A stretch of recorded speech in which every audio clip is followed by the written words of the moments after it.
Hey folks, Billy Sullivan here, and welcome to Billy's Guitars, video number 15. And the guitar we're going to feature today is, you think it might be a Gibson? No, it's an Epiphone. It's an Epiphone ES335, pretty much the Epiphone version. I'd love to have a Gibson version that I don't have. But you know, I gotta say this, and I bought so many reissued Gibson guitars, and they're wonderful, and you've seen them on the video. But these later version Epiphones, and they call it the Inspired by Gibson Epiphone. Now, Epiphone, I believe, was a sister company of Gibson. I'm not sure if they still are now. Again, that's some information I probably should have known before I made the video. But there was an association there, let's put it this way.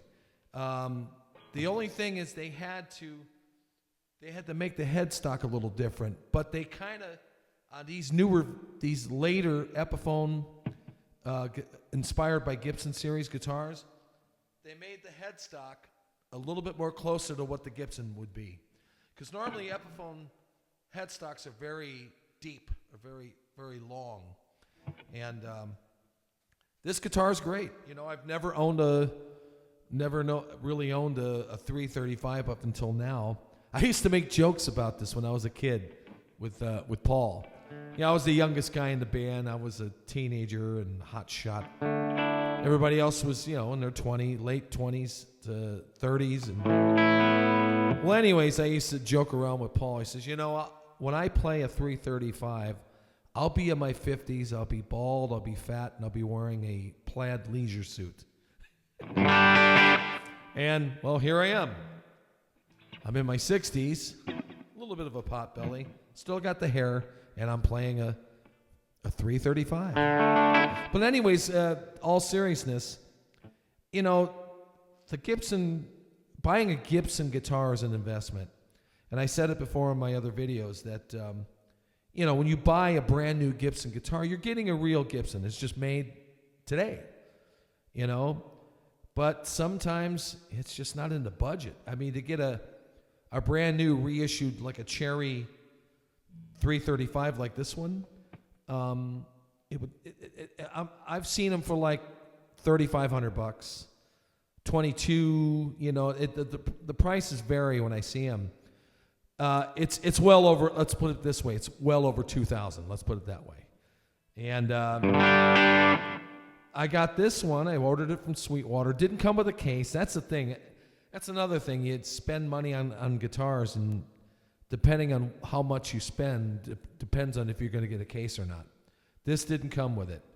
But the folks at Sweetwater, they're very good at packaging, and they made it safe, and it arrived safely. Again, when I picked it up and played, it's like, damn, it's a great guitar. And it lists for like, just maybe like $525. You can't beat it. You can't beat it. I mean, quality-wise, I think it's every bit as good as a Gibson. I mean, if you look and the hardware on it, the only thing I did make a change on the pickups.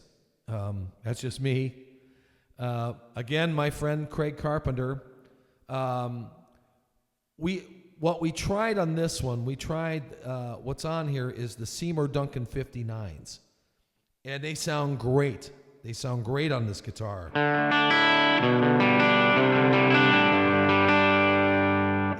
Again, it's a humbucker pickup with a lot of clarity. You can kind of...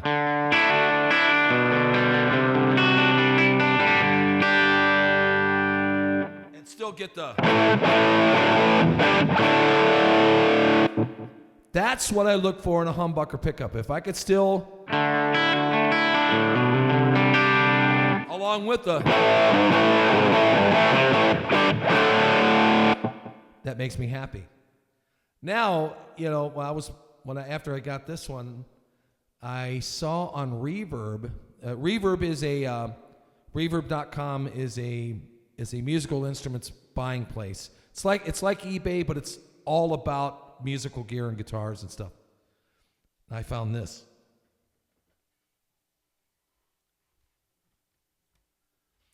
This is again,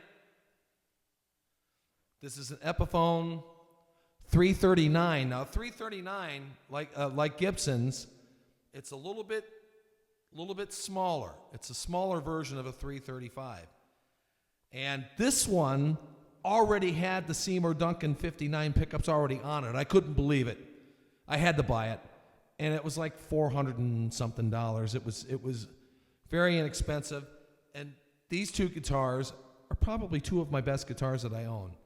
And I compared this one. My friend Rodney Syka, he has a Gibson version of this guitar. And played his, played mine. Every bit as good. I'm telling you. And the 339 Gibson probably would cost you, well, almost $3,000 versus $525. But anyways, these two guitars are really cool.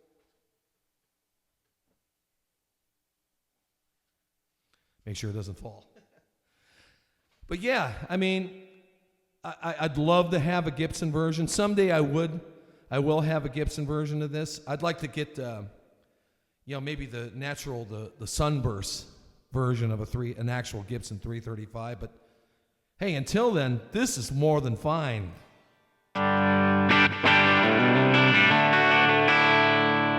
And Craig did do some tweaking on it. So we did the coil tapping thing.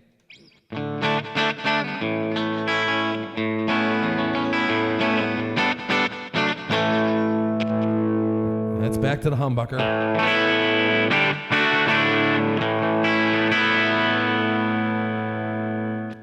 The Epiphone, inspired by Gibson ES335, and the Epiphone, inspired by Gibson 339.